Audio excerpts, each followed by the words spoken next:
सहरदेखि सुदूरसम्म जहाँ जुनसुकै बेला घटना दुर्घटना र आपत विपदमा मात्र होइन नागरिकको हरेक समस्यामा हामी उपस्थित हुन्छौँ र देखाउँछौँ छर्लङ्ग।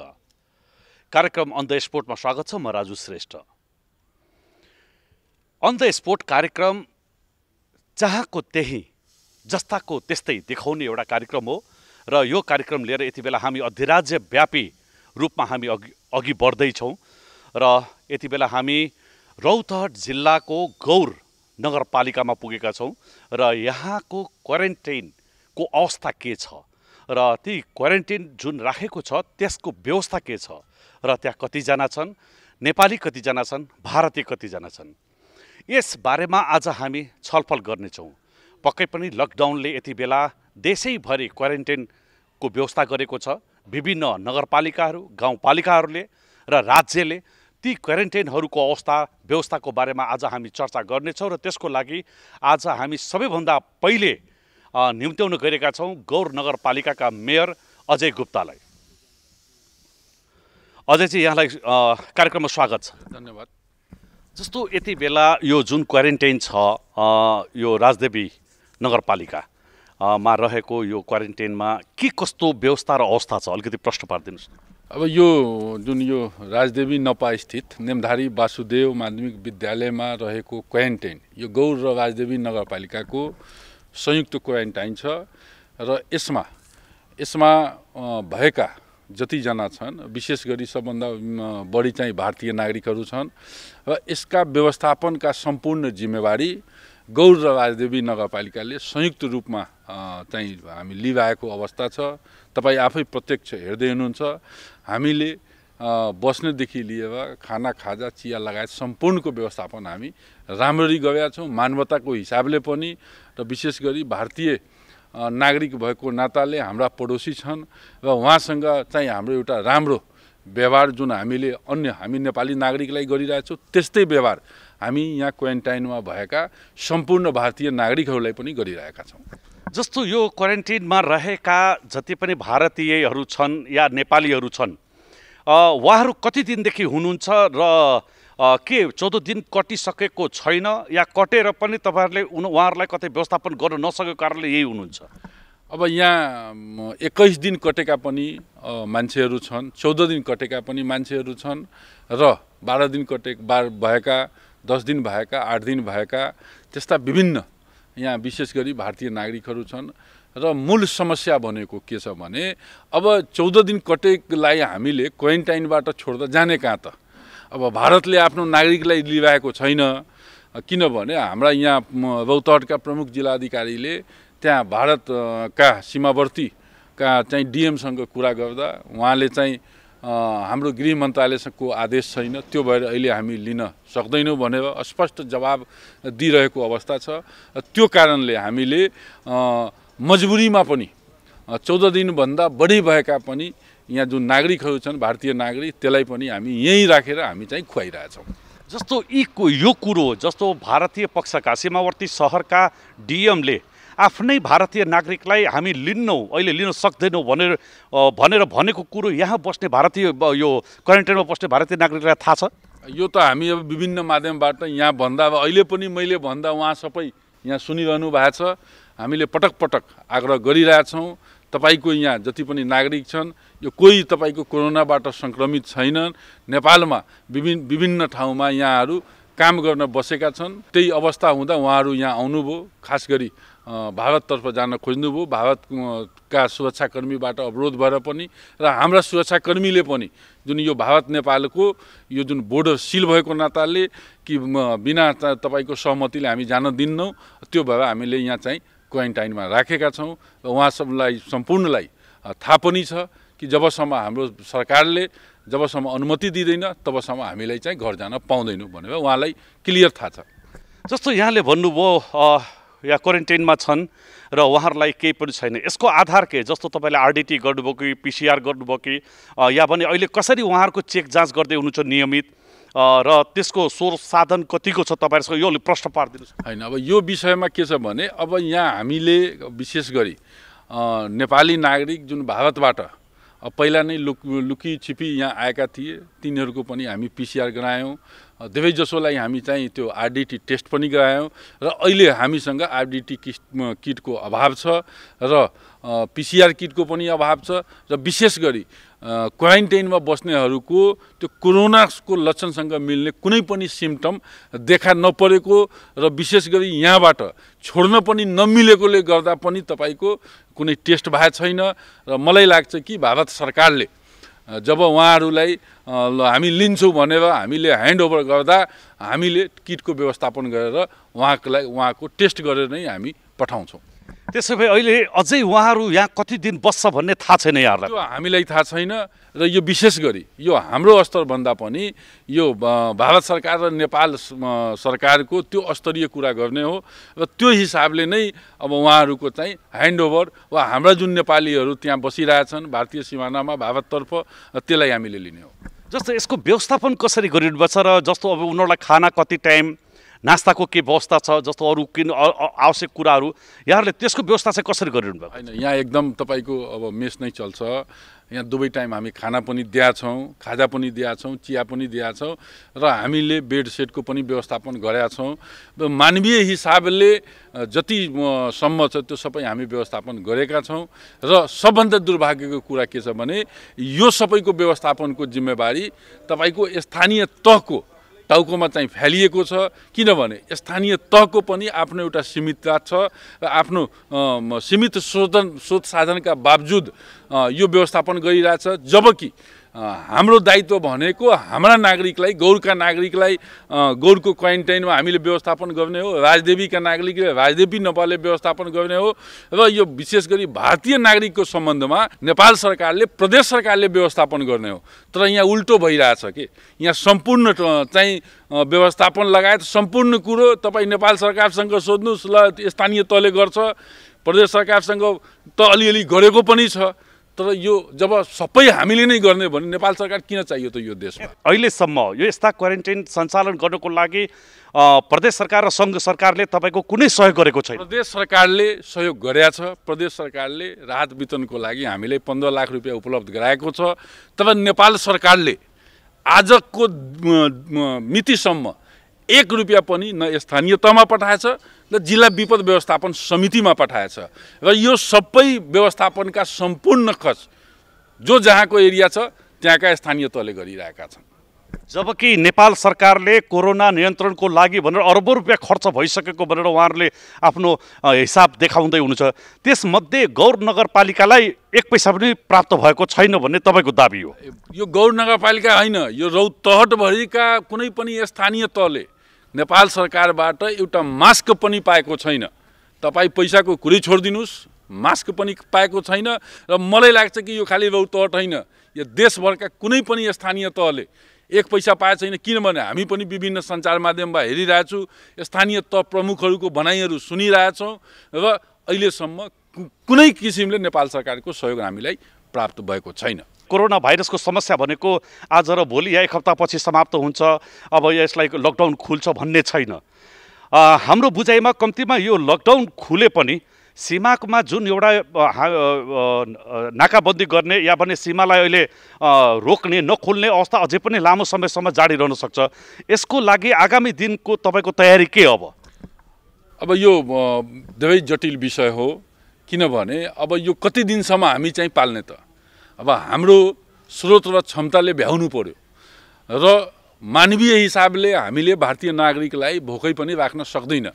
त्यो भएर यो खालि यो हाम्रै व्यवस्थापनले हुँदैन र विशेष गरी यो सीमा नाका मलाई लाग्छ कि यो धेरै चाँडै चाहिँ यो खुल्ने अवस्था छैन र त्यो हिसाबले पनि हामीले यसलाई एउटा रणनीति अन्तर्गत यहाँका नागरिकलाई उता नेपाल भारततिर चाहिँ पठाउने र भारतीयमा जुन नेपाली नागरिकहरू छन् त्यसको टेस्ट गरेर नेपालका क्वारेन्टाइनमा ल्याउने र क्वारेन्टाइनमा बसिसकेपछि त्यसलाई चाहिँ होम क्वारेन्टाइनको व्यवस्था गरी चाहिँ पठाउने। यो विकल्पमा जाँदा अलि सहज हुन सक्छ। तर अब यो विकल्प अपनाएन भने त्यतिकै स्थानीय तहको टाउकोमा चाहिँ छोडिरह्यो भने यो भोलिको अवस्था विकराल हुन जान्छ र स्थानीय तहको यो क्षमताभन्दा चाहिँ माथिको कुरा हुन्छ। त्यो भएर भोलि सबै स्थानीय तहले देशभरिका स्थानीय तहले तपाईँको हात तल झार्न सक्छ र हामी स्पष्ट जवाब दिन सक्छौँ कि अब हामीबाट यो सम्भव छैन। किनभने यो कोरोना मात्र होइन, अब यो रौतहट भनेको बाढी प्रभावित तपाईँको जिल्ला हो, गौर सदरमुकाम राजदेवी यो त झन् प्रभावित हो। किनभने अब हाम्रो तयारी, हाम्रो फोकस त्यो बाढीलाई पनि हामीले मध्यनजर गरेर गर्नुपर्ने अवस्था छ। त्यो भएर हाम्रो चाहिँ एकदम कठिन छ, हाम्रो चुनौती चाहिँ एकदम ठुलो ठुलो चुनौतीहरू हाम्रो अगाडि छ। त्यही भएर नेपाल सरकारले यो विषयमा चाहिँ तुरन्त चाहिँ कुनै न कुनै कदम चाल्न आवश्यक देखिन्छ। अन्तिममा अजयजी, जस्तो यति बेला उहाँहरू सबैजना 14 दिन 21 दिन काटिसकेको र कुनै लक्षण नदेखेको अवस्थामा उहाँहरू जुन ठाउँमा काम गर्नुहुन्थ्यो त्यही ठाउँमा पठाएर उहाँहरूलाई रोजगारी दिएर यही उहाँहरूको श्रम एउटा उहाँहरूकोसँग काम लिएर उहाँहरूलाई पनि एउटा बिजी हुने बाटो हुन्थ्यो र यसरी क्वारेन्टाइनमा राखेर खुवाइरहनु पर्ने अवस्था पनि हुन्थेन। त्यतातिर पहल गरे कसो होला? होइन, यसको लागि अब नेपाल सरकार र विशेष गरी स्वास्थ्य मन्त्रालयले यसको कार्यविधि चाहिँ निर्माण गर्नु पर्यो र नेपाल सरकारले त्यस्ता कार्यविधि निर्माण गर्यो भने हामीले उहाँहरूलाई काम दिन्छौँ र कामको अनुसार उहाँलाई आम्दानी पनि हुन्छ, उहाँको स्वतन्त्रता पनि हुन्छ र उहाँ मजाले बस्न पनि सक्नुहुन्छ र खान बस्न त कुनै अप्ठ्यारो हुँदैन।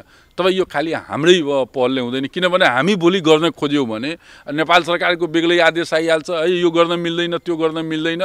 त्यो भएर यो खालि यो स्थानीय तहले गर्ने होइन, यसलाई यसको लागि नेपाल सरकारले स्पष्ट कार्यविधि चाहिँ बनाइदिनु पर्यो, जसको देशभरिको क्वारेन्टाइनमा बसेकोलाई एकरूपता हुन्छ र हामी काममा लगाउन सक्छौँ। जस्तो यहाँ मैले यहाँ क्वारेन्टाइनमा बस्नेहरू सबैले मोबाइल पनि चलाइरहेको थियो, मोबाइल चलाउने सुविधा दिनुभएको छ यहाँ? होइन, हामीले दिएका छौँ। हामीले भने नि कि उहाँलाई फिलै नहोस् कि हामी क्वारेन्टाइनमा बसेका छौँ, उहाँलाई आफ्नो घर जस्तो अनुभूति होस्, त्यसको लागि हामी एकदम उहाँलाई फ्रिडम राखेका छौँ।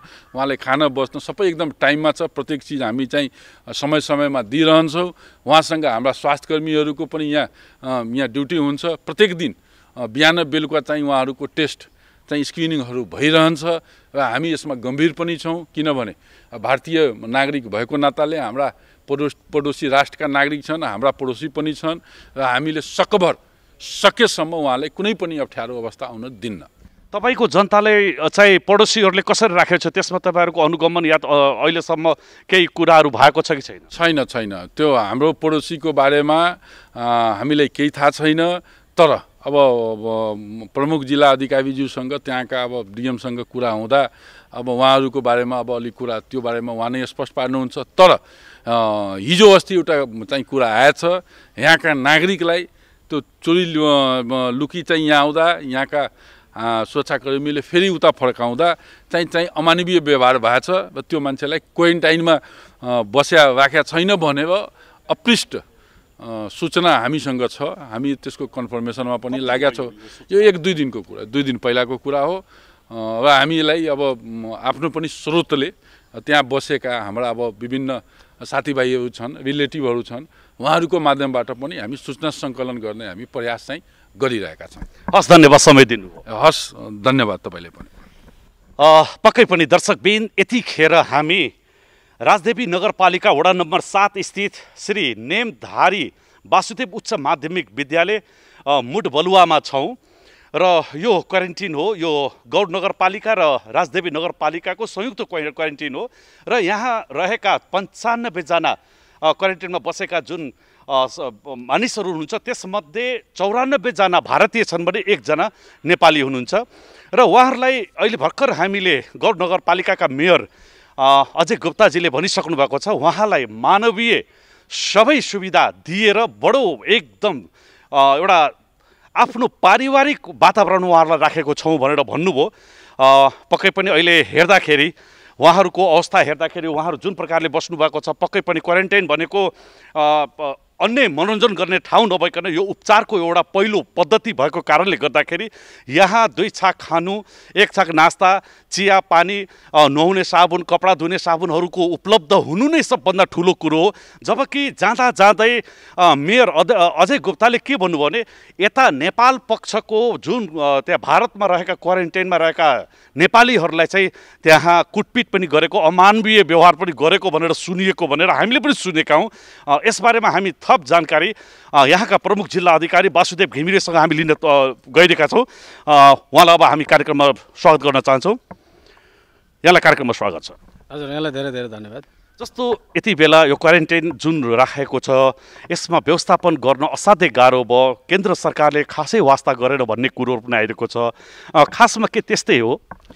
होइन, हाम्रो अब आम बुझाइ के हो भनेदेखि चाहे त्यो केन्द्र सरकार होस् चाहे स्थानीय सरकार होस्, यो नेपालको टेरिटोरी हो र यो भित्र आउने जति पनि घटनाक्रमहरू हुन्छन्, जति चाहिँ राज्यका जिम्मेवारीहरू हुन्छन्, यी सबै हामी सबैका जिम्मेवारी हुन्। त्यो केन्द्र सरकारको जिम्मेवारी पनि हो, स्थानीय सरकारको जिम्मेवारी पनि हो, प्रदेश सरकारको जिम्मेवारी पनि हो। र जुन स्थानबाट, जुन निकायबाट, जुन अथोरिटीबाट जे सम्भव हुन्छ त्यो हामीले गर्नुपर्छ। अब खास रूपमा भन्दाखेरि उहाँले भनेको कुरा त्यो भए तापनि अब हामी सबैको जिम्मेवारी यो साझा, हामी युद्ध मैदानमा छौँ र साझा उद्देश्यका लागि हामी सँगसँगै काम गरिरहेका छौँ। चाहे त्यो स्थानीय सरकार होस्, चाहे चाहिँ प्रदेश सरकार होस्, केन्द्र सरकार, यो सबै नेपाल राज्यको जिम्मेवारीभित्र पर्ने, नेपाल सरकारको जिम्मेवारीभित्र पर्ने भावनाले हामीले चाहिँ संयुक्त रूपमा समन्वयकारी ढङ्गले कामहरू गरिरहेका छौँ। जस्तो यहाँ 14 दिन बिताइसकेका, क्वारेन्टाइन भनेको 14 दिनको लागि राखिन्छ अहिलेसम्मको हिसाबले। यहाँ 21 दिन बिताएका पनि थुप्रै छन्, 14 दिन बिताएका पनि थुप्रै छन् र उनीहरूलाई फर्काउन सक्ने एउटा वातावरण सिर्जना भएको छैन, जसले गर्दाखेरि यसको व्यवस्थापन गर्न बसेको नगरपालिकालाई असाध्यै अप्ठ्यारो भइरहेको छ भन्ने पनि आइरहेको छ। र यसलाई यदि राज्यले तुरुन्तै व्यवस्थापनको कुनै विकल्प नदिएको अवस्थामा हामी सक्दैनौँ भनेर हात उठाउन पनि बाध्य हुनेछौँ भनेर भर्खरै यहीँको अगाडि मेयर अजय गुप्ताले भनिसक्नु भएको छ। के कुनै योजना आउँदैछ या यहाँहरूले कुनै योजना ल्याउँदै हुनुहुन्छ, के हो प्रश्न भनिदिनुहोस्। होइन, यस्तो हो, नेपाल सरकारको चाहिँ निर्देशन अनुरूप काम गर्दाखेरि जे जस्ता समस्याहरू व्यवधान आए तापनि त्यो हामीले कार्यान्वयन गर्ने हाम्रो पदीय नैतिक सबै प्रकारको चाहिँ दायित्वभित्र पर्दछ। अहिले स्थानीय सरकारले चाहिँ सकुन्जेलसम्म स्थानीय सरकारहरूले गर्छन् र भोलिका दिनमा चाहिँ स्थानीय सरकारको स्रोत साधनले चाहिँ नभ्याउने अवस्था भयो, असमर्थ हुनुपर्ने अवस्था भयो भने त्यो जतिखेर पनि सङ्घ सरकारको चाहिँ अधिकार क्षेत्रभित्र उसको स्रोत साधनले यो गराउनको लागि चाहिँ जिल्ला विपद व्यवस्थापन समिति सक्षम छ, हामीले गर्छौँ। जस्तो यहाँ अहिले यही हुनुहुन्छ र यहाँको प्रमुख जिल्लाधिकारी हुन्छ, जिल्लाका यहाँ अभिभावक हुनुहुन्छ, त्यो हिसाबले के साँच्चै नै सङ्घबाट अहिलेसम्म यस्ता व्यवस्थापनको लागि कुनै बजेट नआएको हो? होइन, अहिलेसम्म चाहिँ अब स्थानीय तहबाट व्यवस्थापन भइरहेको हुनाले प्रत्यक्ष रूपमा चाहिँ अब क्वारेन्टाइन व्यवस्थापन लगायतका कार्यहरू गर्न नआए तापनि अब अप्रत्यक्ष ढङ्गले भन्ने हो भने अब प्रदेश सरकारले गरेको पनि नेपाल सरकारै सोसरह हो, स्थानीय सरकारले गरे पनि नेपाल सरकारले नै गरे सोसरह हो। यो समग्रमा हामी तिनटै सरकार अलग अलग होइनौँ, एउटा संयुक्त रूपको यो शक्ति बाँडफाँड मात्रै हो। सरकार भनेको शक्ति बाँडफाँडको एउटा स्वरूप हो। सबैको उद्देश्य भनेको जनताको चाहिँ हित अभिवृद्धि गर्ने नै हो, राष्ट्र हित अभिवृद्धि गर्ने नै हो, जनसरोकारका विषयवस्तुमा चाहिँ सम्बोधन गर्ने नै हो। त्यो हिसाबले अब यी सबै म्यानेजमेन्टका पाटोहरू त नेपाल सरकारले नै गरिरहेछ नि। सबै नीति बनाउने, निर्देशन गर्ने, जनशक्ति परिचालन गर्ने सुरक्षा कसले दिएको छ? नेपाल सरकारले नै दिएको छ। स्रोत साधन अब यावत कुराहरू अब स्थानीय सरकारमा निश्चित भएर जाने स्रोत साधन पनि त आखिरी नेपाल सरकारबाटै जाने हुन् होइन। त्यो हिसाबले अब त्यो ढङ्गले बुझिदिनु भएन। बोर्डरमा यदि निगरानी हामीले राम्रोसँग गर्न नसकेको अवस्थामा यहाँ सङ्क्रमितको सङ्ख्या अझै बढ्न सक्ने सम्भावना रहेको छ र यो ठाउँहरूमा चाहिँ केही संवेदनशील यस्ता पनि बोर्डरको सीमा नाका छ जहाँ चाहिँ हामीले सुरक्षाकर्मी पनि परिचालन गर्न सक्दैनौँ, तर उताबाट जुन भारतीय नागरिक या भारतमा बसेका नेपाली नागरिकहरू आउन सहज हुने बाटोहरू पनि छ। त्यस्ता बाटाहरूलाई अब तपाईँहरूले आगामी दिनमा कसरी त्यसलाई नियन्त्रण गर्नु छ, कसरी त्यसको चेकजाँचमा त्यहाँसम्म सुरक्षा पुर्याउने योजना बनाउनु भएको छ? होइन, यो चाहिँ सीमा नाकाबाट घुसपैठ हुन नदिनको लागि हामीले कुनै पनि सम्झौता गर्दैनौँ। हामीसँग जति उपलब्ध चाहिँ सशस्त्र प्रहरी बलका चाहिँ जनशक्तिहरू छन्, हामीले पूर्ण रूपमा बोर्डरमा परिचालित गरेका छौँ। जिल्लाभित्रका अन्य गतिविधिहरू, लकडाउनको कारण लगायतका अब शान्ति सुरक्षाका अरू विषयवस्तुहरू चाहिँ ह्यान्डल गर्ने काम नेपाल प्रहरीले गरिरहेको छ र सशस्त्र प्रहरीलाई चाहिँ निर्विकल्प रूपमा एक ध्यानका साथ पुरै हामीले चाहिँ बोर्डरमा केन्द्रित गरेका छौँ र मलाई लाग्छ अहिलेसम्म हामीले चाहिँ जुन बोर्डर सीमा नियन्त्रणको अथवा सीमा वारपार हुने कामलाई जति नियन्त्रण गर्न सकेका छौँ त्यो उल्लेख रूपमा गरेका छौँ भन्ने मलाई लाग्छ। राजपुर नाका छ, त्यो नाकाको विषयलाई लिएर यहाँका सञ्चारकर्मी, बुद्धिजीवी र नागरिक समाजको चिन्ता के छ भने त्यहाँ लगेर 2-3 जना जस्तो सुरक्षाकर्मी राखेर त्यहाँको समस्या समाधान पनि हुँदैन, सम्भव पनि छैन र त्यो नाका फेरि सबैभन्दा बढी आउन सक्ने प्रबल सम्भावना भएको नाका पनि हो। त्यहाँ चाहिँ यहाँले के चेकपोस्ट राख्नु भएको छ कि जस्तो दैनिक केही मान्छेहरूलाई पठाएर सुरक्षाकर्मीलाई पठाएर सुरक्षा दिएको अवस्था छ? होइन, हामीले 11 ठाउँमा, पछि 6 ठाउँमा चाहिँ हामीले चाहिँ त्यो अस्थायी बिओपी थप गरेका छौँ। पहिलाबाट चाहिँ 5 ठाउँमा थिए, अहिले 6 ठाउँमा थप गरिएको छ। अहिले अब थप आएर चाहिँ नेपाल सरकारले फेरि थप सुरक्षा कर्मी चाहिँ जनशक्ति परिचालन गर्ने कुराहरू आइरहेको छ। यदि त्यो जनशक्ति आयो भने हामी थप ठाउँमा पनि अस्थायी बिओपीहरू खडा गर्छौँ र 1-1 जना 2-2 जनाको सङ्ख्यामा होइन कि हामीले चाहिँ बिओपी नै थप गरेका छौँ हामीले सीमानाकामा। त्यो भावनाले साबिक अवस्था र अहिलेको अवस्थामा एकदमै बिल्कुलै फरक छ र अहिलेको अवस्थामा चाहिँ सीमा हाम्रो नियन्त्रणमा छ। सम्भवतः क्वारेन्टाइनमा दिनुपर्ने सेवा सुविधा दिएर जुन जसरी राखेको छ त्यो अनुसार उता भारतीय पक्षले नराखेको भन्ने र कुटपिट समेत गरेको भन्ने अपुष्ट समाचारहरू आएको छ। यसबारेमा यहाँहरूले बुझ्नु भएन, हो होइन, अलिकति क्लियर गरिदिनुहोस् न, किनभने गोर जनताको अलिकति यो चासोको विषय पनि भएको छ। मेरो अब भारत पक्षका चाहिँ जो स्थानीय प्रशासनका मेरा समकक्षहरू छन् उहाँहरूसँग मेरो निरन्तर कुराकानी भइरहेको छ। हामी अनलाइनमा पनि कुरा गर्छौँ र प्रत्यक्ष टेलिफोन संवादबाट पनि कुरा गर्छौँ। यो हुँदाखेरि अब केही विषयवस्तुमा चाहिँ अब दुवै पक्षको एउटा समझदारी के छ भने उता भारत सरकारको पनि यता बसेका चाहिँ भारतीय नागरिकहरूलाई उता नबुझ्ने भन्ने एउटा नीति छ भने नेपाल सरकारको पनि उता भारततर्फ रहेका चाहिँ नेपालीहरूलाई उतै बस्नलाई उत्प्रेरित गर्ने, प्रोत्साहित गर्ने भन्ने खालको कुरा रहेको छ। अब यो बिचमा चाहिँ जुन जोखिमहरू हुनसक्छ त्यो जोखिमको कारणले हो भन्ने मलाई लाग्छ र उता भएका जति पनि नेपाली छन् सीतामढीको चाहिँ डिएमसँग मेरो कुरा हुँदाखेरि उहाँले हिजोको दिनमा 152 जना नेपालीहरू त्यहाँ छन् भन्नुभएको छ र क्वारेन्टाइन स्थलको नामावलीसहित फलानु क्वारेन्टाइनमा यतिको सङ्ख्यामा चाहिँ रहेका छन् भनेर उहाँले मलाई जानकारी गराउनु भएको छ र औपचारिक रूपमा अब हामी त्यहाँ गएर चाहिँ अनुगमन गर्ने व्यवस्था छैन। हामी गएर त्यहाँ स्थलगत रूपमा प्रत्यक्ष रूपमा चाहिँ हेर्ने वातावरण छैन। तर केही कुराहरू सुनिएका छन् र सुन्ने अनुसार अब प्रहरीले अथवा चाहिँ त्यहाँको स्थानीय प्रशासनले हामीलाई रिपोर्टिङ गरे अनुसार चाहिँ त्यहाँ चाहिँ अब नेपालीहरूलाई कुनै तकलिफ छैन, कुनै दुःख छैन, राम्रो ढङ्गले चाहिँ क्वारेन्टाइनमा राखिएका छन्, खाने बस्ने सुविधाहरू प्रदान गरिएको छ भन्ने हामीलाई सूचना आएको छ। तर यदाकदा अब नागरिक तहबाट आएका केही गुनासोहरू चाहिँ अब केही व्यक्तिले चाहिँ दुःख पाएको अथवा चाहिँ राम्रोसँग खाने बस्ने सुविधा नपाएको भन्ने छ। अब हामी यसलाई चाहिँ भेरिफाई गर्न खोजिरहेका छौँ। समकक्षहरूसँग चाहिँ निरन्तर रूपमा हामीसँग भएका भारतीय नागरिकहरू यसरी रहेका छन्, यति सङ्ख्यामा रहेका छन्, यहाँ रहेका छन् र हामीले यस्तो प्रकारको सुविधा दिएका छौँ। बेसिक अब हाम्रो चाहिँ संरचनाले भएसम्म, हाम्रो सुविधा र स्रोत साधनले भएसम्म हामीले सकेसम्म उहाँहरूलाई चाहिँ सुविधा दिने हामीले यहाँ प्रयास गरेका छौँ। अब पूर्ण रूपमा नहुन सक्छ किनभने हामीसँग केही चाहिँ कन्स्टेन्टहरू छन्, रिसोर्सको कन्स्टेन्ट होलान्। अब विद्यालयलाई चाहिँ हामीले क्वारेन्टाइनको रूपमा परिणत गर्दाखेरि अब घर जस्तो वातावरण यहाँ नहोला होइन, तथापि जति उपलब्ध हुनसक्छ हामीले उहाँहरूलाई सुविधा दिएका छौँ। त्यही कुरो मैले उहाँहरूलाई के भनेको छु भने एउटा चाहिँ बेसिक कुराहरू चाहिँ हाम्रो नागरिकलाई दिएर राख्नु होला। उनीहरूका चाहिँ स्वास्थ्य उपचारका कुराहरू, उहाँहरूका चाहिँ खाद्यान्नको कुरा, खाने बस्ने कुराहरू, अनि यी कुराहरूमा चाहिँ उहाँहरूसँग संवाद भएको छ। उहाँले मसँग चाहिँ प्रतिबद्धता व्यक्त गर्नुभएको छ। हामीले चाहिँ एउटा बेसिक हाम्रा नागरिकहरूलाई जसरी राखेका छौँ त्यसै गरी नेपालीहरूलाई पनि राखेका छौँ भनेर उहाँले चाहिँ जानकारी दिनुभएको छ। अब जहाँसम्म चाहिँ अब नेपालीहरूलाई यता ल्याउने कुरा, अब यहाँ रहेका चाहिँ भारतीय नागरिकहरूलाई चाहिँ उता लाने कुरा, यो विषयमा चाहिँ अब हायर लेभलको चाहिँ सहमति अथवा चाहिँ नीति आवश्यक पर्ला र त्यो सम्बन्धमा नेपाल सरकारले अथवा गृह मन्त्रालयले हामीलाई निर्देशन गर्ला र त्यो अनुसार हामी गर्ने नै छौँ। तर जति पनि भारतीय नागरिकहरू अहिलेको सङ्ख्यामा मलाई लाग्छ जिल्लाभरि 185 सङ्ख्यामा चाहिँ उहाँहरू हुनुहुन्छ विभिन्न केन्द्रमा गरेर र उहाँहरूको बसाइलाई हामीले चाहिँ सकेसम्म सुविधाजनक बनाउने प्रयास चाहिँ गरेका छौँ। यो आरडिटीको किट जुन नआइदिँदाखेरि टेस्ट गर्नलाई गाह्रो भएको छ भन्नुभएको छ, त्यो आरडिटीको किट मगाउनको लागि के कस्तो पहल भइरहेको छ कि केन्द्रमा नै नभएको कारण नआएको? यसमा यस्तो छ, आरडिटी किट र यो भिटिएम भन्छ, भाइरस ट्रान्समिसन मिडिया भन्दो रहेछ। यो चाहिँ दुईटै कुराहरू यहाँ मात्रै होइन देशभरि नै अभाव छ, किनभने यसको माग धेरै छ र आपूर्ति कम छ। त्यो विषयवस्तुले गर्दाखेरि रौतहटको मात्रै एउटा समस्या होइन, यो सबै देशभरिकै साझा समस्या हो।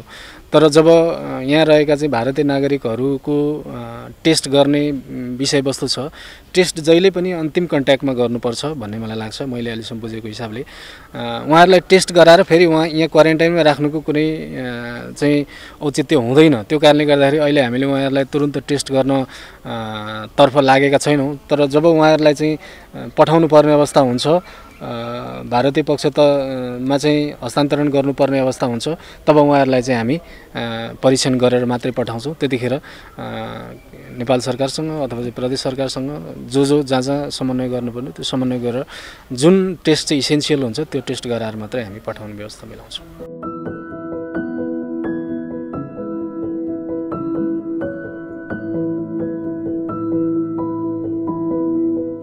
पक्कै पनि राज्यले यति बेला सोच्नुपर्ने कुरो के हो भने यसरी क्वारेन्टिनको स्थापना गरेर क्वारेन्टिनमा राखेका यी नागरिकहरूलाई कसरी व्यवस्थापन गर्ने, स्थानीय निकायको मात्रै भर पर्ने या प्रदेश सरकारलाई अराउने या स्वयं सङ्घीय सरकार आफैले यसमा पहल गर्ने, यो विषय भने गम्भीर हुँदै गइरहेको छ। र हामीले अन द स्पोट कार्यक्रम सञ्चालन गर्ने ठाउँमा विशेष गरिकन यो समस्याहरू देखिरहेका छौँ, जहाँ पनि स्थानीय निकायले यति बेला हार गुहार गरिरहेको छ हामी कहिलेसम्म राख्ने, किनभने न लकडाउनको कुनै क्लियर छ, न लकडाउन कहिलेसम्म हुन्छ भनेर न त्यो क्लियर छ, न यो कोरोना भाइरसको यो जुन एउटा डरलाग्दो परिस्थिति छ, यो अहिलेको अवस्था छ, त्यो कहिले सक्ने हो त्यो क्लियर छ। यो अवस्थामा राज्यले अब स्थानीय निकायसँग सहकार्य गरेर प्रदेश र राज्य र निकाय स्थानीय निकाय तिनटैले एउटा सहकार्य गरेर समन्वयमा अगाडि बढ्नु अति आवश्यक देखिन्छ। न्युज 24 टेलिभिजनका लागि क्यामेरामा गोपाल पङ्गेनीका साथ अनमोल।